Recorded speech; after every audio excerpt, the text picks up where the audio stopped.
The sound was sharp. It was a crack that split the warm air of the dining room. My sister, Madison, had just slapped my baby son, right there at the Christmas table.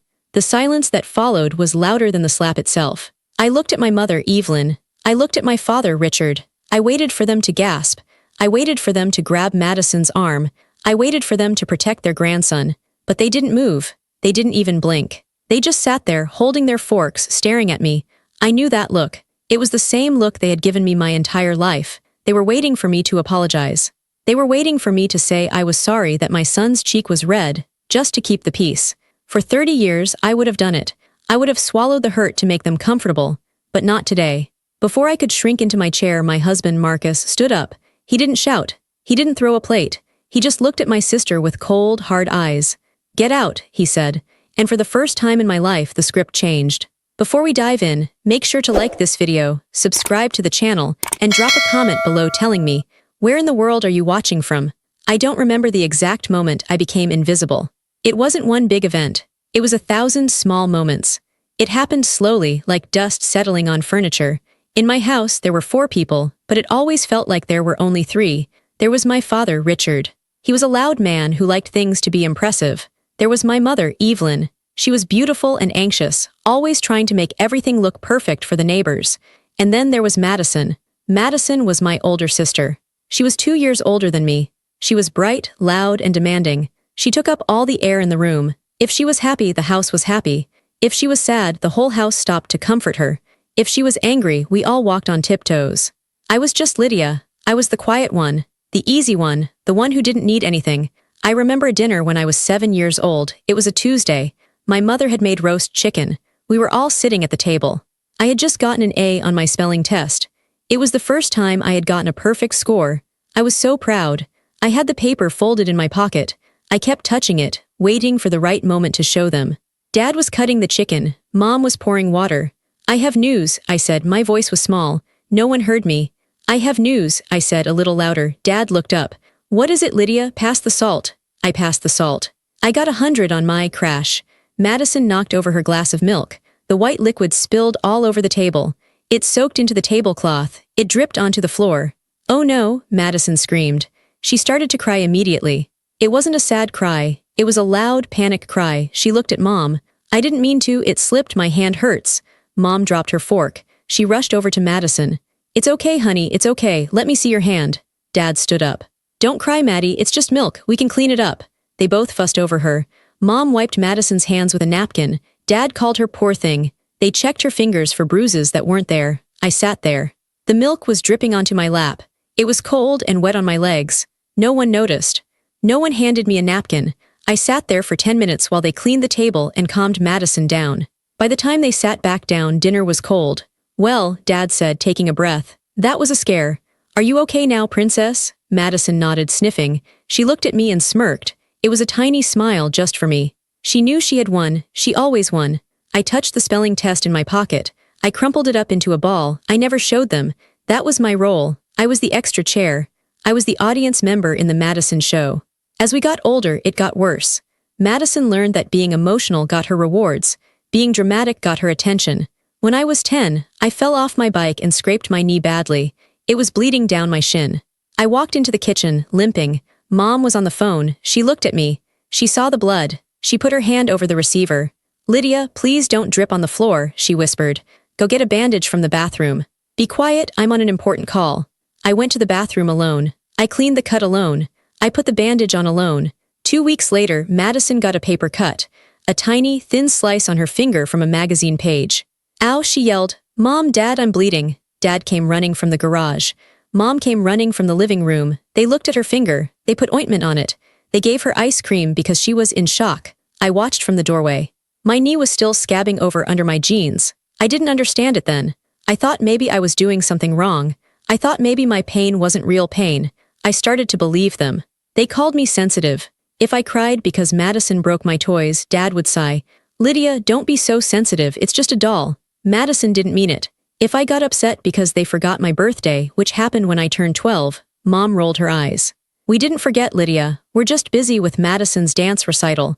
Can't you be understanding for once? You're always so dramatic." That was the word they used to silence me, dramatic. It was funny, really. Madison was the one who screamed. Madison was the one who threw things. Madison was the one who slapped doors. But I was the dramatic one because I had feelings they didn't want to deal with. I learned a lesson that stuck in my bones. My feelings are a burden, so I stopped having them, or at least I stopped showing them. I learned to be quiet. I learned to make myself small. If I was small enough, maybe I wouldn't get hurt. If I was quiet enough, maybe they wouldn't be annoyed with me. I became a ghost in my own house. I spent a lot of time in my room. I read books. I drew pictures. I created worlds where I was the main character, where people listened when I spoke. But downstairs in the real world, I was just the background noise. Lydia, set the table. Lydia, help your sister with her homework. Lydia, don't look so glum, smile for the picture. I was a prop. I was there to make the family look complete. A mother, a father, 2 daughters, the perfect American family. But underneath, it was rotten. One night, when I was 16, I heard my parents talking in the kitchen. I was coming down for a glass of water. I stopped on the stairs. I'm worried about Madison's grades, Mom said. She's failing math. She's just creative, Dad said. She's not built for boring stuff like math, she's special. She's going to be a star. What about Lydia? Mom asked. Her report card came today, she is straight A's. There was a pause. Lydia is fine, Dad said. His voice sounded bored. Lydia is sturdy. She can take care of herself. We don't need to worry about her. She's plain. She'll get a desk job and be fine. But Madison needs our help to shine. Plain. Sturdy. Those words hit me harder than a slap. They didn't see me as a person. They saw me as a piece of furniture. Reliable, boring, unbreakable. They didn't know I was breakable. They just never bothered to check for cracks. I went back upstairs without my water. I lay in bed and stared at the ceiling. I realized then that no matter what I did, I would never be enough for them. I could win a Nobel Prize, and they would ask me why I wasn't helping Madison with her hair. I stopped trying to impress them. I just started trying to survive them. I left for college. I chose a school 3 hours away. It wasn't far enough, but it was the best I could do. I thought things would be different when I left. I thought maybe they would miss me. I thought maybe, with some distance, they would appreciate me. I was wrong. The phone calls were short. Hi, Mom, I got into the dean's list, I would say. That's nice, dear, she would reply. Listen, Madison is having a crisis. Her boyfriend broke up with her. Can you believe he did that? She's devastated. We're going to visit her this weekend to cheer her up. Oh, okay, well, I have finals. Good luck, I have to go. Madison is on the other line. Click. They visited Madison at her college, which was only an hour from mine, once a month. They brought her groceries. They took her to dinner. They paid her rent when she spent her allowance on clothes. They visited me exactly once in 4 years. It was for my graduation, and even then they ruined it. I graduated with honors. I was wearing my cap and gown. I felt proud. I looked for them in the crowd. I saw them. They were looking at their phones. After the ceremony, we went to lunch. I wanted to go to an Italian place I loved. Italian takes too long, Madison said. She was wearing a white dress, almost like she was the one graduating. I want sushi. But I don't like sushi, I said. And it's my graduation lunch. Dad sighed. He looked at his watch. Lydia, don't be difficult, it's just lunch. Madison has had a hard week. Her landlord is being a jerk. Let's just go where she wants so she can relax. So we went for sushi. I ate a bowl of plain rice. Madison spent the whole lunch talking about her landlord. She cried a little. Mom held her hand. Dad paid the bill. No one toasted me. No one asked me about my degree. No one asked me what I wanted to do with my life. We walked to the car. Well, Dad said. That was nice. We should get on the road. Traffic is going to be bad. Aren't you going to stay? I asked. I thought you might want to see my apartment. Mom checked her makeup in the car mirror. Oh, honey, we're tired. It's been a long day. And Madison needs to get back to feed her cat. They left. I stood in the parking lot, holding my diploma. I watched their car drive away. I realized I had a choice. I could be angry or I could be numb. Numb was safer. Numb didn't hurt as much, so I shrank. I made myself smaller. I accepted that this was my life. Then I met Marcus. Marcus was different. He was quiet, but not like me. I was quiet because I was afraid. He was quiet because he was strong. He didn't need to shout to be heard. He saw me. On our third date, I told him a funny story about my family. I told him about the time Madison forgot my birthday and my parents laughed about it. I tried to make it a joke. Marcus didn't laugh. He stopped eating. He looked at me with serious eyes. That's not funny, Lydia, he said. That's mean. Oh no, it's just how they are, I said quickly. They don't mean it. It's mean, he repeated. You deserve better. I didn't know what to say. No one had ever told me I deserved better. When I introduced Marcus to my family, I was terrified. I warned him. They can be a lot, I said. Just ignore Madison if she gets loud. We went to dinner at my parents' house. Madison was late, as always. When she arrived, she didn't apologize. She walked in and threw her coat on the floor. "I had the worst day," she announced. She started telling a long, boring story about a coworker she hated. She talked for 20 minutes without taking a breath. My parents nodded and agreed with everything she said. I looked at Marcus. He was eating his potatoes, watching her. Finally, Madison looked at him. "So Marcus, what do you do? Lydia says you're in finance. Sounds boring." My mother laughed. "Madison, be nice." But she was smiling. "I'm an architect," Marcus said calmly. "Oh," Madison said. She lost interest immediately. "Anyway, so then I told my boss." Later, when we were leaving, my dad pulled me aside. "He's a bit dull, isn't he?" Dad whispered. "Doesn't have much personality, not like Madison's new boyfriend. That guy is a riot." "I like him," I said. "Well, as long as you're happy," Dad said, but his tone said, "as long as you settle." I married Marcus 2 years later. I wanted a small wedding, just us and a few friends, but my mother insisted. "You have to have a real wedding, Lydia. What will the family think? We have to invite your cousins. And Madison has to be the maid of honor, of course." I didn't want Madison to be maid of honor. I wanted my best friend from college, Sarah. "You can't do that to your sister," Mom said, her voice trembling. "It would break her heart. She's been planning her speech for years." So I gave in. I shrank. I let Madison be the maid of honor. On my wedding day, Madison arrived 40 minutes late to the church. She said her hair wasn't right. When she walked down the aisle, she waved to people. She winked at the groomsmen. During the reception, she gave her speech. She took the microphone. She looked beautiful, I have to admit. She always looked beautiful. "Hi everyone," she said. "I'm Madison, the big sister." Everyone cheered. "You know," she continued, "growing up, I always worried about Lydia. She was so quiet, so mousy. I used to think, who is going to love her? Because she's so hard to get to know." The room went quiet. I froze in my seat. "But then she found Marcus," Madison said, smiling brightly. "And Marcus is quiet too. It's perfect. 2 quiet little mice in a quiet little house." She laughed. A few people laughed nervously. "Anyway," she raised her glass. "Here's to Lydia. I hope you finally learn to have some fun. Love you, sis." She drank her champagne. My face was burning. I wanted to cry. I wanted to run out of the room. She had insulted me in front of everyone I knew. She had called me a mouse. She had called my husband a mouse. I looked at my parents. They were clapping. They were beaming at her. "Great speech, Maddie," my dad yelled. I looked at Marcus. He wasn't clapping. He was holding my hand under the table. His grip was tight. "She's jealous," he whispered to me. "No, she's not," I whispered back. "She's the star. Why would she be jealous of me?" "Because you're real," he said. "And she's fake." I didn't believe him then. I just felt small. I felt like I had ruined my own wedding by being too boring, just like they said. After the wedding, things settled into a pattern.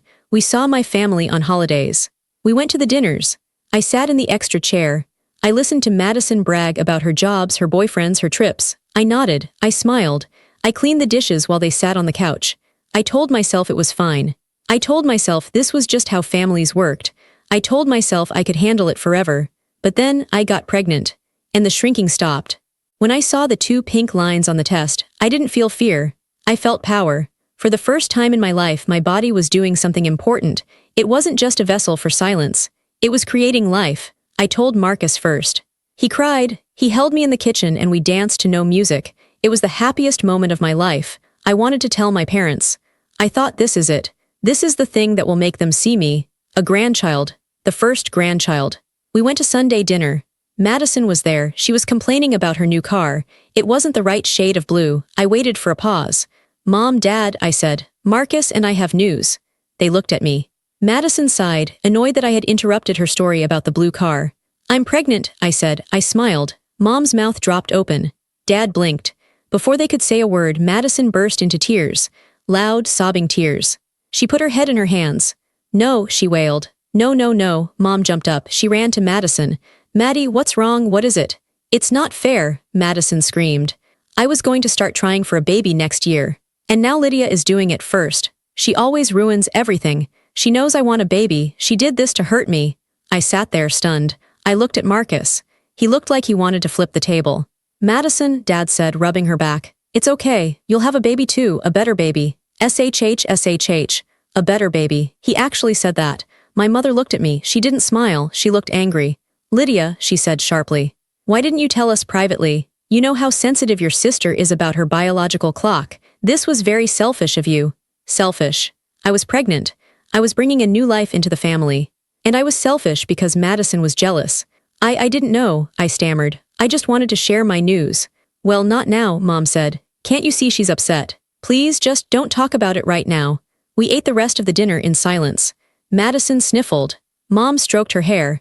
Dad glared at me like I had brought a disease into the house instead of a baby. We left early. In the car, Marcus was shaking with rage. I'm never going back there, he said. They are monsters, Lydia. They're my family, I said. I was crying quietly. They love her more. I'm used to it. Well, I'm not, he said. And our child won't be used to it either. That stuck with me. Our child. The pregnancy was hard. I was sick a lot. My parents didn't call to check on me. They called to tell me that Madison was depressed because of my pregnancy, so I should probably not come to Thanksgiving. It would just be too hard for her to see your belly, Mom explained. You understand, right? You're the strong one. So I spent Thanksgiving alone with Marcus. It was peaceful. It was the first time I realized that peace was better than their approval. Then, Rowan was born. It was a long labor, 30 hours. When he finally came out, screaming and red and beautiful, I felt a shift in the universe. I looked at his tiny face. I looked at his hands, and I felt a roar inside me. It wasn't a sound. It was a feeling, like a lion waking up. I will protect you, I thought. I will let no one make you feel small. I will let no one make you feel like an extra chair. My parents came to the hospital the next day. Madison came too. I was holding Rowan. I was tired, sore, and happy. Oh, he's small, Madison said. She wrinkled her nose. Is his head supposed to be that shape? He's a newborn, Madison, Marcus said. His voice was ice cold. Let me hold him, Mom said. She took him from me. She didn't ask. She just took him. She looked at him. Well, he looks like Marcus. He has those serious eyes. Doesn't look much like a Brooks, does he? He's perfect, I said. My voice was stronger than usual. Madison sat on the edge of my hospital bed. She sighed. I'm so bored. Can we go get lunch? This hospital smells like old people. Yeah, let's go, Dad said. Lydia needs rest anyway. They stayed for 10 minutes. They took one photo for Facebook, Mom holding the baby, Madison smiling next to her. I wasn't in the photo, then they left. As they walked out the door, I heard Madison say, I hope my baby is cuter. I looked at Marcus. He was holding my hand. They don't get to hurt him, I whispered. No, Marcus said. They don't. For the first few months, I tried to set boundaries. I told them not to visit without calling. I told them Madison couldn't smoke near the baby. They laughed at me. Oh, Lydia, stop being such a helicopter mom, Dad said. You're so uptight. But I wasn't uptight, I was awake. I saw everything clearly now. I saw how they interrupted me. I saw how they ignored Marcus. I saw how they looked at Rowan, not with love, but with mild interest, like he was a new pet. And Madison was dangerous. She didn't like Rowan. She didn't like that he took attention away from her. When we visited, if Rowan cried, Madison would roll her eyes. Can't you shut him up? God, that noise is annoying. He's a baby, Madison, I would say. He's spoiled, she would snap.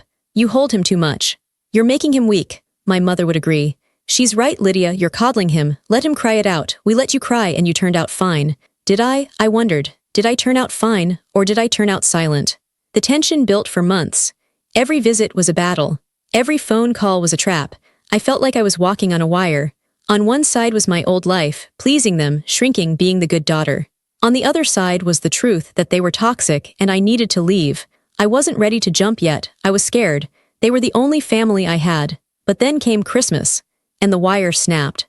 The drive to my parents' house on Christmas Day was quiet. The sky was gray. It looked like snow. Marcus was driving. Rowan was asleep in his car seat in the back. He was 10 months old now. He was smiling, babbling, trying to walk. He was the light of my life. Are you sure you want to do this? Marcus asked. It's Christmas, I said. We have to. We don't have to, he said. We could turn around, go home, order Chinese food. I looked out the window. The trees were bare. If we don't go, they'll say I'm being dramatic. They'll say I'm keeping their grandson away from them. I can't deal with the guilt trip, Marcus. Let's just get it over with, he sighed. Okay. But if they say one thing we leave. Okay, I promised. I didn't know how true that promise would be. We arrived at noon. The house smelled like pine and cinnamon. It looked perfect, like a magazine. Mom was in the kitchen. Dad was mixing drinks. Madison was on the couch, wearing a red velvet dress that looked very expensive. You're late, Madison said. She didn't say hello, she checked her watch. I'm starving. We're on time, I said. Merry Christmas. I was holding Rowan. He was wearing a cute little sweater with a reindeer on it. Hi, Grandma, I said, waving Rowan's hand. Mom looked up from the oven. Hi, make sure he doesn't touch the ornaments on the tree. They're vintage glass, very expensive. Not hello, darling. Not can I hold him, just a warning about her decorations. I put Rowan in his high chair in the dining room. Marcus stayed close to him. Dinner was served at 2. Roast beef, potatoes, green beans. It was delicious, but it tasted like ash in my mouth. The conversation, as always, was about Madison. Madison had a new boyfriend. Madison had a promotion. Madison was thinking of getting a dog. I cut my meat. I fed small pieces of potato to Rowan. He was being good. He was making happy little noises. Baba, Baba, Madison frowned. Does he have to be so loud? He's talking, I said. He's happy. It's annoying, she said. I can't hear myself think. Then stop talking, Marcus muttered. The table went silent. Dad put down his fork. Marcus, there is no need to be rude. She's being rude to an infant, Marcus said. She's just sensitive to noise, Mom said. Madison has always had sensitive ears. Lydia, maybe you can take him to the other room until he calms down. He is calm, I said. I felt my heart beating fast. He's eating dinner with his family. Madison rolled her eyes. She reached for the wine bottle, then it happened. Rowan was holding his plastic sippy cup. He was waving it around. He was excited. He swung his arm. The cup flew out of his hand. It hit Madison. It wasn't heavy. It was plastic. It hit her on the shoulder. A tiny drop of water spilled onto her red velvet dress. It was an accident. A baby accident. But Madison reacted like she had been shot. You little brat, she screamed. She jumped up. Her chair scraped loudly against the floor. She turned to Rowan. Her face was twisted with rage, a rage that was too big for the moment. And she swung her hand. Crack, she slapped him. She slapped my 10-month-old son across the face. It wasn't a tap, it was a slap. A real, hard slap. Rowan's head snapped to the side. For a second there was no sound. Then Rowan started to scream. A high, piercing shriek of pain and shock. The sound cracked the room open. I froze. My brain couldn't process it. My sister slapped my baby. I looked at my parents. Dad was chewing his roast beef. He looked at Madison, then at Rowan. He didn't stand up. Mom looked at the dress. Oh, Madison, is the velvet stained? She asked. They didn't move. They didn't move. They just sat there, waiting for the usual, waiting for me to apologize for Rowan's cup, waiting for me to calm Madison down. But this time, the script was burned. I stood up. My legs were shaking, but I stood. I didn't look at Madison. I picked up Rowan. I held him tight against my chest. He was sobbing into my neck. Marcus stood up next. He was calm. Deadly calm, he looked at Madison. Get out, he said. He ruined my dress, Madison yelled. She was pointing a finger at my crying baby. Look at this water spot, it's ruined. Richard, help her with the dress, Mom said. I looked at my mother. She hit him, I said. My voice was a whisper. Mom waved her hand dismissively. Oh, Lydia, don't overreact. She barely touched him. He threw a cup at her. He needs to learn manners. He is a baby, I said. He's undisciplined, Dad said. Sit down, Lydia. You're making a scene on Christmas. Something inside me died in that moment. The hope died. The little girl who wanted them to love her died. And a mother was born. We are leaving, I said. You can't leave, Mom said. We haven't had dessert. I made pie. I don't care about your pie, I said. The words felt strange in my mouth. I had never spoken to them like that. I care about my son. If you walk out that door, Dad warned, his voice booming, don't expect us to come running after you. I looked at him. I looked at the empty chair where I had sat for 30 years. I'm counting on it, I said.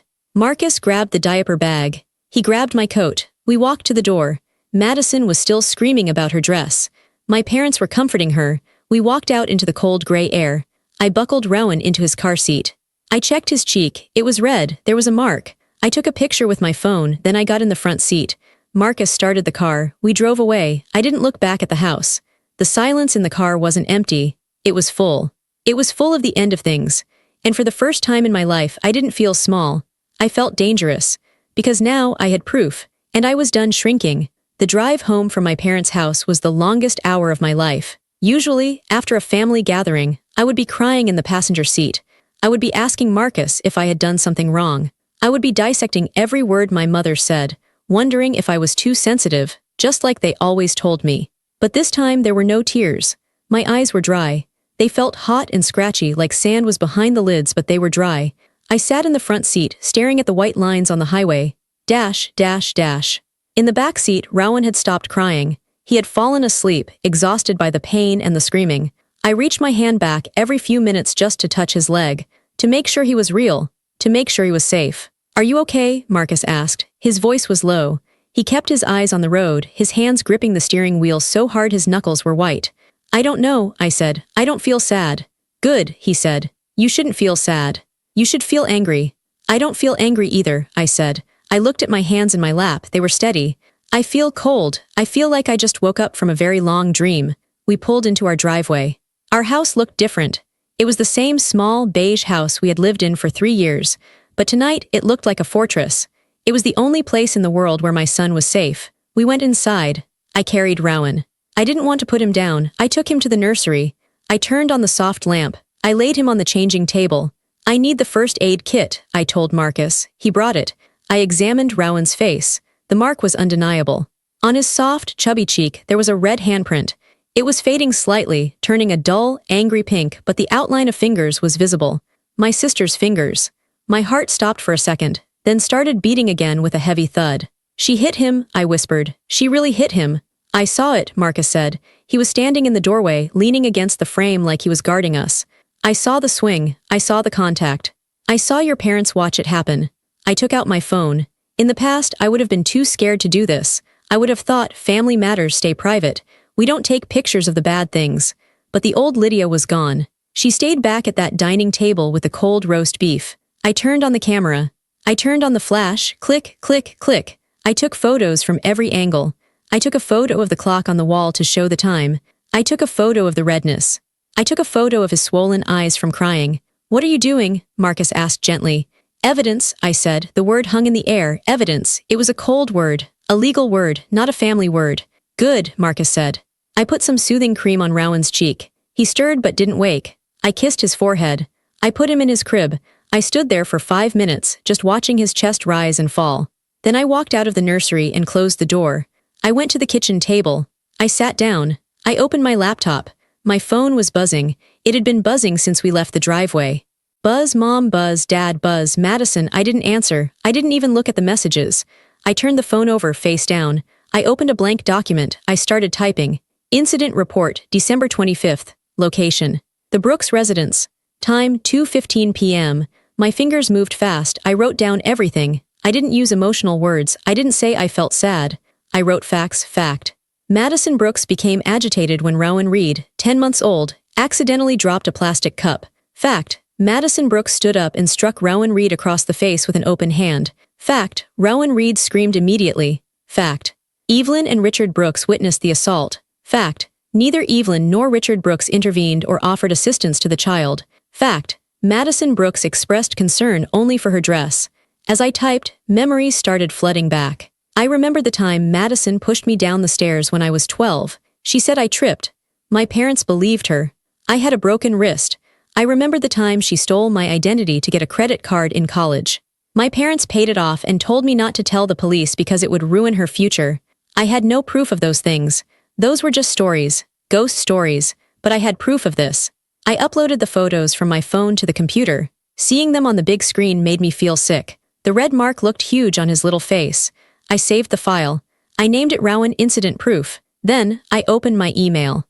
I had a friend from college, Jessica. She was a family lawyer now. We hadn't spoken much in years, mostly just Facebook comments, but I knew she was fierce. I typed her name in the recipient box. Subject: Legal advice, assault on a minor. Hi Jessica, I hope you are having a good holiday.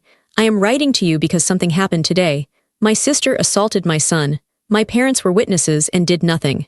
I am attaching photos and a written account of the event. I need to know what my options are. I want to make sure she never comes near him again. Please let me know if you can help me, or if you can recommend someone who can. Best, Lydia. I hovered my finger over the send button. This was the point of no return. If I sent this, I wasn't just having a fight with my family. I was declaring war. I was bringing in outsiders. I was exposing the perfect Brooks family secret to the world. My mother's voice echoed in my head. Don't air our dirty laundry, Lydia. Don't be dramatic. I looked at the nursery door. I thought of the red handprint. I pressed send. The screen refreshed. Message sent. I sat back in the chair. The house was silent. The refrigerator hummed. For the first time in 30 years, I wasn't waiting for permission to be angry. I had given it to myself. I picked up my phone finally. I had 14 missed calls and 8 text messages. Mom, Lydia, pick up. You are being ridiculous. Mom, Madison is crying. She's very upset that you left. Dad, you are ruining Christmas. Come back and apologize to your sister. Madison. He ruined my dress, Lydia. You owe me $300 for dry cleaning. I read them all. I didn't feel the usual panic. I felt clarity. They weren't worried about Rowan. They weren't asking if he was hurt. They were worried about the dress. They were worried about the schedule. I screenshotted every text message. I added them to the folder on my computer. Documentation, I said aloud to the empty room. It's all just documentation. Marcus walked into the kitchen. He put a cup of tea in front of me. Did you do it? He asked. Yes, I said. I emailed Jessica. He nodded. He pulled out a chair and sat next to me. He took my hand. His hand was warm and rough. I'm proud of you, he said. I looked at him. They're going to hate me, Marcus. They're going to say I'm crazy. They're going to tell everyone that I'm the bad guy. Let them, Marcus said. Let them talk, we have the truth. I took a sip of the tea. It was hot and sweet. I'm not going back, I said. Not to that table, not to that role. I'm done being the extra chair. I know, he said. We sat there in the kitchen as the sun went down. We didn't turn on the lights. We just sat in the dark, watching the snow start to fall outside. It was the first peaceful Christmas I had ever had. 2 days passed. The silence from my end drove them crazy. Usually, after a fight, I would be the one calling. I would be the one begging for forgiveness. I would be the one trying to fix it. My silence was a language they didn't speak. On the third day, my mother showed up at my front door. I saw her car pull up through the window. She didn't look like the perfect Evelyn Brooks today. Her hair was a little messy. Her coat was unbuttoned. She marched to the door and pounded on it. Bang, bang, bang. Rowan was playing on the floor with his blocks. He looked up startled. It's okay, baby, I said. Daddy's got you. Marcus picked him up and took him to the backyard to play. We had agreed on the plan. My parents were not allowed to see Rowan. Not yet, not maybe ever. I opened the door. Finally, Mom said. She pushed past me into the hallway. She looked around as if she expected to see a party. Why aren't you answering your phone? Do you know how worried we've been? Worried about what? I asked. I didn't close the door all the way. I stood with my hand on the knob. About the family, she said. About Madison. She's been a wreck, Lydia. She hasn't eaten in 2 days. She feels terrible. She feels terrible, I repeated. My son has a bruise on his face. Mom waved her hand. Oh, stop it. It was a tap, a reflex. You know how Madison gets when she's startled. She didn't mean to hurt him. She hit him, Mom. She was upset, Mom yelled. You know she's under a lot of pressure at work. And then the baby was screaming, and the dress, it was just a bad moment. But you, walking out, creating a scene, that was calculated, Lydia. That was cruel. I looked at her. I really looked at her. I saw the lines around her mouth. I saw the desperation in her eyes. She wasn't trying to protect me. She wasn't even really trying to protect Madison. She was trying to protect the image. She wanted everything to go back to normal, so she didn't have to deal with the reality of who her daughter was. I want you to come to the house, Mom said. Tonight, Dad wants to have a family talk. We need to clear the air. I'm not bringing Rowan, I said. Fine, she huffed. Leave him with Marcus, just you. We need to fix this before New Year's. I won't have the family broken for New Year's. I thought about saying no. I thought about slamming the door, but I needed them to know it was over. I couldn't just ghost them. I needed to say the words to their faces. I needed to look them in the eye and tell them that the old Lydia was dead. Okay, I said. I'll come, tonight at 7. Good, Mom said. She straightened her coat. She looked at me, waiting for a hug. I didn't move. She frowned, confused by my coldness, and walked back to her car. At 6:30 p.m., I got dressed. I put on a black sweater and jeans. I didn't wear makeup. I didn't want to look pretty. I wanted to look serious. I went to the study and picked up the folder. Inside were the printed photos of Rowan's face, the incident report I had written, the screenshots of their text messages, and a letter from Jessica, my lawyer friend, outlining the legal definition of battery. I'm coming with you, Marcus said. You don't have to, I said. I'm driving, he said firmly. I'm not letting you walk into that house alone. We drove in silence. When we walked into my parents' house, the atmosphere was suffocating. The Christmas tree was still up, twinkling with lights, but the house felt like a funeral parlor. Dad was sitting in his armchair. Madison was curled up on the sofa, wrapped in a blanket, holding a box of tissues. Mom was pacing. When we walked in, Madison let out a dramatic sob. She's here, Madison whispered. The traitor is here. I didn't sit down. I stood in the center of the room. Marcus stood behind me, a silent wall of support. Sit down, Lydia, Dad said. His voice was stern, like I was a teenager in trouble. I'll stand, I said. Fine, Dad said. Look, we all know things got heated on Christmas. Madison is sorry about the interaction. He couldn't even say the word slap. I just want my sister back, Madison whined. She looked up at me with big, watery eyes. Why do you hate me, Lydia? Why do you always try to make me look bad? I didn't make you look bad, I said calmly. You hit my son. It was an accident, Madison screamed. Suddenly the sad act was gone, replaced by anger. He threw a cup at me. I reacted. It was self-defense. Self-defense, Marcus spoke up. He is 10 months old, he can't even walk. He's a brat, Madison spat, just like his father. Madison, Mom said, calm down. Lydia, look, Madison is willing to forgive you for storming out. We just want you to apologize for overreacting and we can move on. I laughed. It was a dry, short sound. Apologize? I asked. I walked over to the coffee table. I placed the folder down. What is this? Dad asked. Open it, I said. Dad reached out and opened the folder. Mom leaned over to look. Madison stretched her neck to see. The first photo was on top, the close-up of Rowan's cheek. The bright red handprint. Dad went quiet. It looks worse in the picture, Madison said quickly. Lighting makes things look worse, you probably edited it. Keep looking, I said. Dad flipped the page. He saw the timestamp. He saw the text messages printed out. You owe me for the dress. He flipped to the legal letter. Ray, potential charges for assault of a minor. The room went deadly silent. The air was sucked out of the space. What is this? Mom whispered. Her hands were shaking. That is the truth, I said. Since none of you looked at him that night, since none of you checked to see if he was hurt, I thought you should see what I saw. I thought you should see what you ignored. You went to a lawyer, Dad asked. His face was turning pale. Against your own sister. I went to a lawyer to protect my son, I said, because his grandparents wouldn't. Madison stood up. The blanket fell off her. You're insane, she shrieked. You're actually insane, you're trying to sue me, because I touched your precious baby. You're just jealous, you've always been jealous of me. You want to ruin my life. No, I said. I just want you out of mine. Mom, Dad, do something, Madison yelled. Tell her she's crazy, she looked at them. She waited for them to defend her. She waited for Dad to yell at me. She waited for Mom to scold me. But they were looking at the photos. They were looking at the red handprint on the baby's face. And for the first time, they couldn't deny it. The proof was right there, glossy and high resolution. They couldn't say it was a tap. They couldn't say I was imagining it.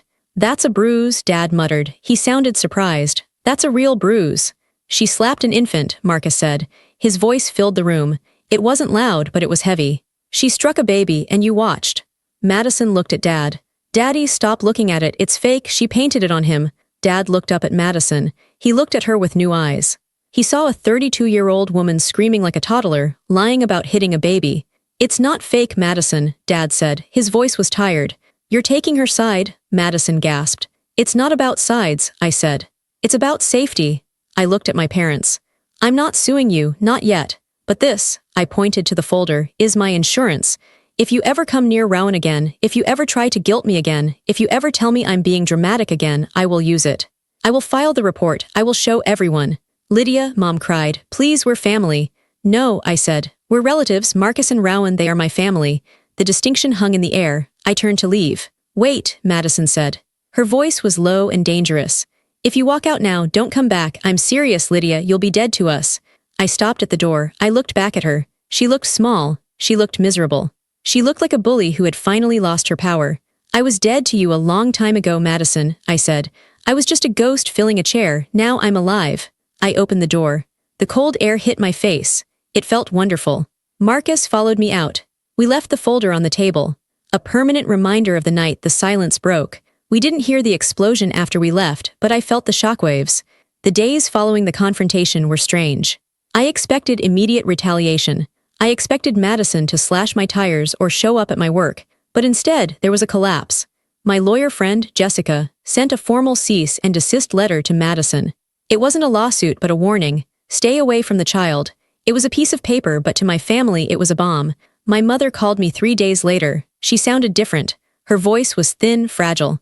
Madison left, she said. I was standing in my kitchen, cutting apples for Rowan. What do you mean? She packed her bags. She said we betrayed her. She said we didn't love her enough because we didn't throw you out of the house when you brought the photos. I stopped cutting. Where did she go? She's staying with a friend. She blocked our numbers. She said she's not coming back until we apologize and until we cut you out of the will. I almost laughed. Even in exile, Madison was making demands. What are you going to do? I asked. There was a long silence on the phone. I don't know, Mom said. It's so quiet here, Lydia. It's just your father and me. The house is so big. She was fishing. She wanted me to say, oh, Mom, I'll come over. I'll fill the silence. I'll bring the baby. She wanted me to step back into my role. The comforter, the fixer, the replacement. But I looked at the apple slices. I looked at the sunlight hitting the kitchen floor. I'm sorry you're lonely, Mom, I said, but I can't fix that for you. But don't you want to see us? She asked. We're your parents. I want to see parents who protect my son, I said. I haven't seen those people yet. We didn't know, Lydia, she cried. We just were so used to Madison being Madison. We didn't realize how bad it had gotten. You knew, I said softly. You just didn't care because it was happening to me. Now that there's proof, now that there's a lawyer, now you care. That's not fair, she sobbed. It's the truth, I said. And I'm done with anything that isn't the truth. I hung up. It was hard, my hands shook. It is hard to hear your mother cry, even when she is wrong. It is hard to break the habit of a lifetime. But then I felt a tug on my leg. Rowan was standing there, holding onto my jeans. He smiled at me. The bruise on his cheek was fading to a light yellow. It was almost gone. I picked him up. He smelled like milk and baby shampoo. You are the priority, I told him. Not her feelings. The next week, I heard from a cousin that Madison had posted a long rant on Facebook. She wrote about toxic family members who manipulate the truth and turn parents against their children. She didn't name me, but everyone knew. She played the victim perfectly. She got 50 comments from her friends saying, "Stay strong, babe," and "Jealousy is an ugly disease." I read it. Marcus asked if I wanted to reply, if I wanted to post the photo of the bruise. No, I said. Let her have the internet, I have my life. I realized that Madison's power came from attention. Good attention, bad attention. She needed to be the center of the story. By ignoring her, by documenting the truth and then walking away, I had done the one thing she couldn't handle. I had made her irrelevant. My parents, stripped of their golden child, started to unravel. Dad called Marcus. He never called Marcus. Marcus, Dad said. Look, I know I messed up. I saw the bruise. I should have stood up. Marcus put the phone on speaker so I could hear. Yes, Richard, Marcus said. You should have. I want to fix it, Dad said. I want to see my grandson. I'll do whatever you want. I won't let Madison near him, I promise. Marcus looked at me. He raised an eyebrow. Your call. I shook my head. Not yet. We need time, Richard, Marcus said. Trust is broken. You can't fix 30 years of neglect with one phone call. Give us space. If Lydia wants to reach out, she will. Okay, Dad said. His voice sounded old. Okay. Just tell her I love her. Marcus hung up. He said he loves me, I whispered. Do you believe him? Marcus asked. I think he loves the idea of me, I said. I think he loves having a family. But I don't know if he knows me enough to love me.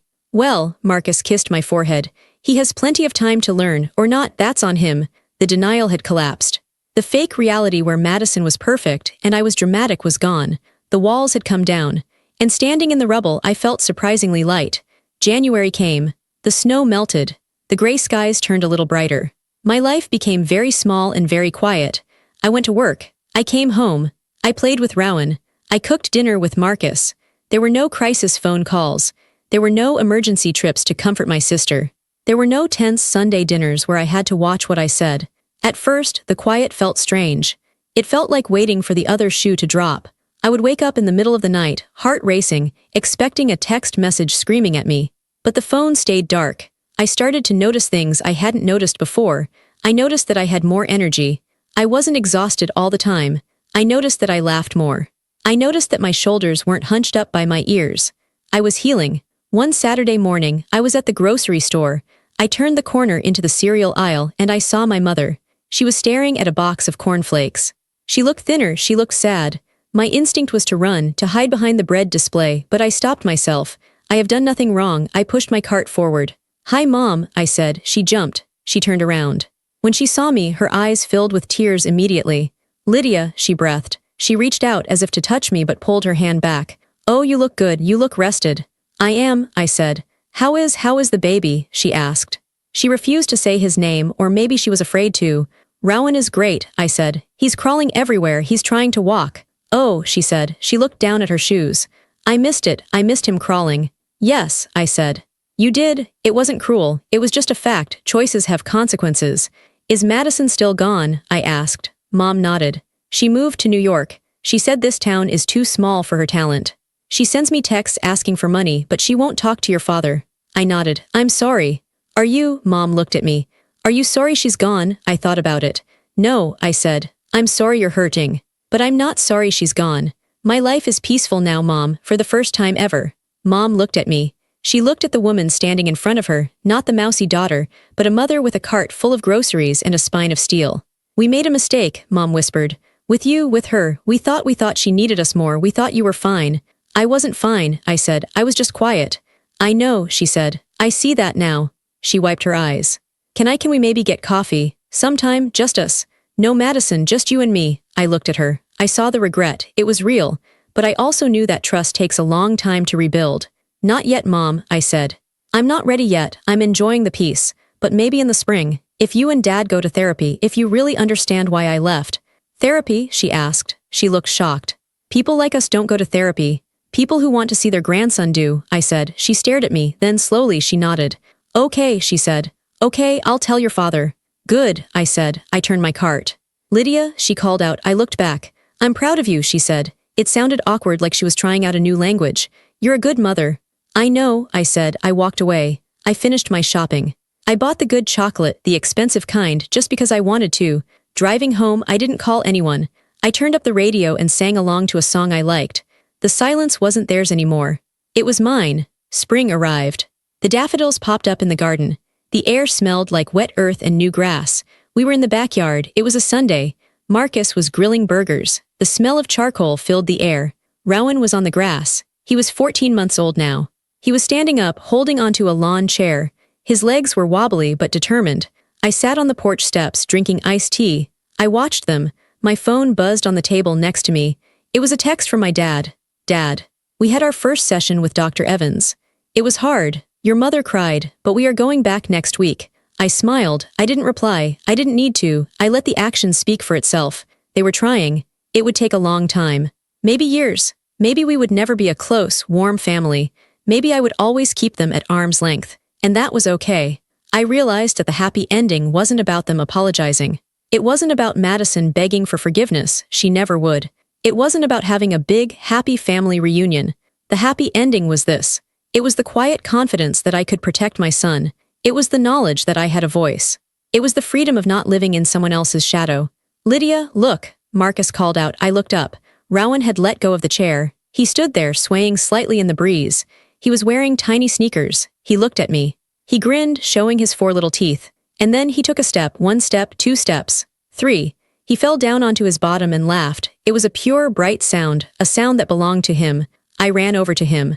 I scooped him up and spun him around. You did it, I cheered. You walked. Marcus hugged us both. We were a tangle of arms and laughter in the sunshine. I thought about the Christmas dinner. I thought about the slap. I thought about the years of being the extra chair. It all felt like a different life. A black and white movie I had watched a long time ago. I looked at my son's face. It was smooth and perfect. No marks, no fear. He would never know what it was like to be invisible. He would never know what it was like to be silenced. Because he had me. I held him close. I listened to the wind in the trees. For years, I thought silence was a weakness. I thought it meant submission. But as I stood there, holding my world in my arms, I understood the truth. Real strength isn't loud. It doesn't scream or throw things or demand attention. Real strength is quiet. It's the stroke of a pen on a legal document.